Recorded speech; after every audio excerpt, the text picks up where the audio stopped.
नमस्कार, मेरा नाम है पीयूष चिलवाल और मेरे फेसबुक पेज पर आप सभी का स्वागत है। इम्पोर्टेंट इशू पर बात करने के लिए आए हैं। रामनगर नगरपालिका चुनाव पर ही बात करेंगे। भाजपा के जो टिकट वितरण हुआ है उसकी वजह से जो विद्रोह हुआ है उसी पर बातचीत करेंगे। उसी पर अपनी बातचीत का सिलसिला जारी रखेंगे कि आखिर किस तरीके से ये टिकट वितरण स्थानीय विधायक के लिए एक बहुत बड़ी चुनौती बन सकता है। सिलसिला बातचीत का वहीं जारी रखेंगे। हम छोड़ेंगे नहीं रामनगर के नगरपालिका चुनाव को। और जिस तरीके से टिकट वितरण का ये खेल खेला गया, दावेदारों का कहना है कि विधायक साहब ने जिस तरीके से ये टिकट का खेल खेला, ये शुरुआत में सिर्फ अब एक चुनावी रणनीति नहीं है अब, लेकिन ये सियासी प्रतिष्ठा और परिवार की राजनीतिक विरासत का सवाल बन जाएगा। विधायक जी उन्होंने अपनी जिद और पहुंच के दम पर अपने करीबी को पार्टी का प्रत्याशी तो बना दिया, लेकिन अब पार्टी, कार्यकर्ता और खुद विधायक जी तीनों के लिए ये दाव सिरदर्द बन जाएगा। ऐसा क्यों कह रहे हैं, इसके पीछे बहुत सारी वजह हैं। और स्वागत में जो सन्नाटा हुआ है वो देखने को कल हमने देखा है। जिस तरीके की उम्मीद की जा रही थी कि स्वागत होगा, स्वागत कार्यक्रम में भीड़ जुटेगी, उतनी भीड़ नहीं जुटी। और जो आप देखेंगे कि जो पार्टी के बड़े लीडर्स थे यहाँ पर, चाहे दिनेश मेहरा हो, नरेंद्र शर्मा हो, गणेश रावत हो, संजय डॉर्वी हो, भावना भट्ट हो, मनीष अग्रवाल हो और भगीरथ लाल चौधरी हो, इन सभी ने इस कार्यक्रम से दूरी बनाए रखी, जो अपने आप में कई सवाल खड़े कर रहा है। जो इन लोगों का ये कहना है कि आंतरिक सर्वे और जो LIU का जो डेटा था, जो सर्वे था, जो इंटेलिजेंस रिपोर्ट थी, उसकी अनदेखी की गई और इसके मुकाबले नरेंद्र शर्मा, भगीरथ लाल चौधरी और गणेश रावत जनता के बीच ज़्यादा लोकप्रिय थे और ज़्यादा जिताऊ उनको माना जा रहा है। लेकिन विधायक साहब की जिद और व्यक्तिगत पैरवी के कारण मदन जोशी को टिकट मिल गया। उनका तो कहना भी ये है कि भाई मदन जोशी को नगर अध्यक्ष बनाने में भी बीजेपी में विधायक साहब का बहुत बड़ा रोल है और नगर मंडल अध्यक्ष बनाने के साथ साथ, क्योंकि ये और विधायक प्रतिनिधि भी वो थे, तो उसकी वजह से भी उनको ये मौका मिला कि वो अपने जान पहचान का विस्तार कर सके। और मदन जोशी को यहाँ पे क्रेडिट भी दिया जाना चाहिए कि किस तरीके से उन्होंने अपनी राजनीति का विस्तार किया है। और आने वाले समय में जैसा मुझे लगता है ये बहुत बड़ी चुनौती साबित होंगे विधायक साहब के लिए,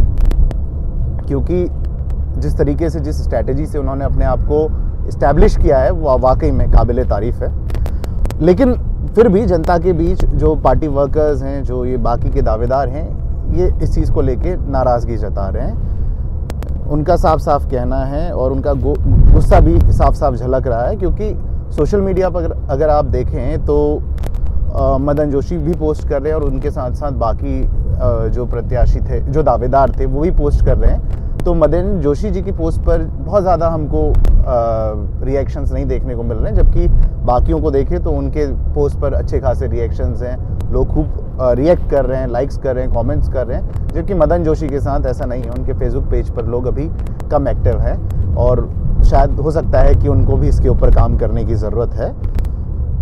इसके बावजूद भी लोग खुलेआम भी कह रहे हैं कि भाई साहब टिकट तो किसी को मिल गया, लेकिन जीत की गारंटी कौन लेगा, अब जिताएगा कौन, जिताने वाले जितने हैं सब लोग विद्रोह कर रहे हैं, सब किनारे बैठे हुए हैं। अब देखिए, अगर रामनगर में ये हार होती है अगर किसी तरीके से, क्योंकि जिस तरीके से अभी विद्रोह देखने को मिल रहा है उसमें ये साफ साफ लग रहा है कि रामनगर तो हम हार रहे हैं। और हम नहीं, मतलब बीजेपी हार रही है। मेरा कोई किसी पॉलिटिकल पार्टी के साथ कोई लिंक नहीं है। तो अगर ये पॉलिटिकल पार्टी यानी कि बीजेपी अगर रामनगर का चुनाव हार जाती है तो इसका क्या असर पड़ेगा। देखिए, शहर के बाद ग्रामीण निकायों के इलेक्शंस होंगे तो सीधा सीधा जो शहर का असर है वो गाँवों पर ज़रूर पड़ेगा। और विधायक साहब के बेटे के लिए यहाँ पर चुनौतियाँ आनी साफ हो जाएंगी। किस तरीके की चुनौतियों का सामना विधायक साहब के बेटे को करना पड़ सकता है, क्योंकि अगर शहर हार गए तो क्योंकि वो दावेदारी तो करेंगे भाई, या तो ब्लॉक प्रमुख के लिए करेंगे या जिला प्रमुख के लिए करेंगे, और जिसमें भी दावेदारी करें तो पार्टी का जो विद्रोह है, जो आंतरिक विद्रोह है, ये वहाँ पर भी खुलकर देखने को मिलेगा। क्योंकि जब आप शहर हार सकते हैं तो आपके इस परिवार को इतनी प्रेफरेंस क्यों दी जा रही है, इस तरीके की बातें कही जा सकती। तो ये एक इम्पॉर्टेंट इशू है। अभी की जो स्थिति है उसमें पूर्व पालिका अध्यक्ष जो भगीरथ लाल चौधरी हैं, उन्होंने निर्दलीय चुनाव लड़ने की घोषणा कर दी है। उन्होंने कह दिया है कि हम निर्दलीय चुनाव लड़ेंगे। इसके साथ ही नरेंद्र शर्मा भी ताल ठोकने की तैयारी में है। गणेश रावत के समर्थक भी उनको सोशल मीडिया पर जोर शोर से निर्दलीय लड़ने के लिए कह रहे हैं।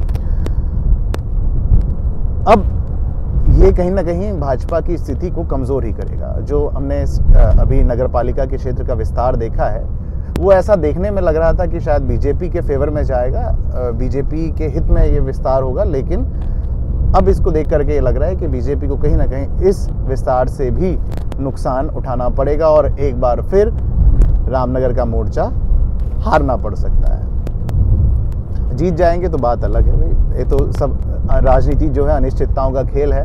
अब कल की डेट पर अगर सभी विद्रोही शांत हो जाते हैं, किसी तरीके से थामने में विद्रोह कामयाब हो जाती है बीजेपी, तो फिर अलग तरीके की स्थिति होगी और अलग तरीके की हालात होंगे।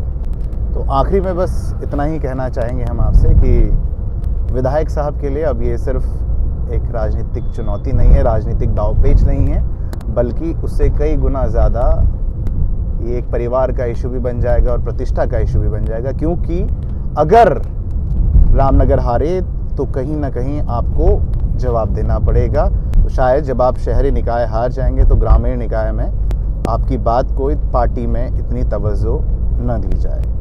फिलहाल के लिए इतना ही, मिलते हैं अगले वीडियो में, बातचीत करेंगे और कई सारे इश्यूज़ को लेकर के। तब तक के लिए जय हिंद, जय देवभूमि।